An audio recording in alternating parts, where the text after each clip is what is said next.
Friends, அவல் லட்டு எப்படி செய்யலான்னு பார்க்கலாம் வாங்க. ஒரு கப் அவல் எடுத்து வறுத்து எடுத்துக்கலாம்.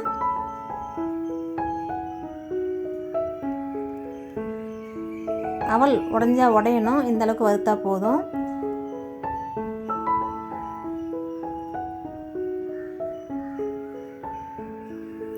இப்போ இதை ஒரு பிளேட்டில் ட்ரான்ஸ்ஃபர் பண்ணிவிட்டு ஆற வச்சு எடுத்துக்கலாம். அரை கப் தேங்காய் துருவல் சேர்த்து நல்லா வறுத்து எடுத்துக்கலாம்.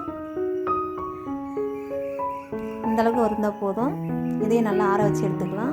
நல்லா ஆறினதும் ஒரு மிக்ஸி ஜாரில் அவலையும் தேங்காயும் சேர்த்துடலாம். என்னோட 2 ஏலக்காய், 1/4 கப்பு வெல்லம் சேர்த்து நல்லா பொடிச்சு எடுத்துக்கலாம். இதை எல்லாத்தையும் ஒரு மிக்சிங் பவுலில் சேர்த்துடலாம்.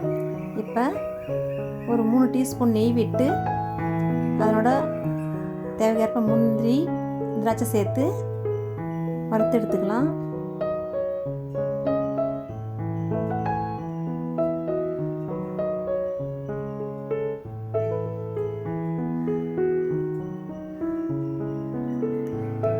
இந்த முந்திரி திராட்சையை நம்ம ஏற்கனவே பொடிச்சு வச்ச அவளோட சேர்த்துடலாம்.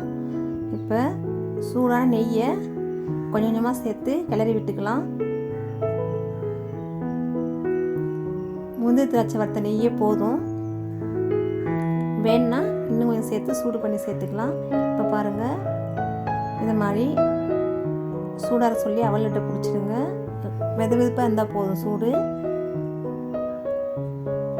சூப்பராக வந்திருக்கு அவல் லட்டு. நீங்களும் இந்த மாதிரி அவல் லட்டு செஞ்சு சாப்பிட்டு எப்படி இருந்ததுன்னு கமெண்ட் பண்ணுங்கள். இந்த வீடியோ பிடிச்சிருந்தா ஷேர் பண்ணுங்கள், லைக் பண்ணுங்கள். நம்ம சேனலை புதுசாக பாருங்கள், சப்ஸ்கிரைப் பண்ணுங்கள். தேங்க்ஸ் ஃபார் வாட்சிங்.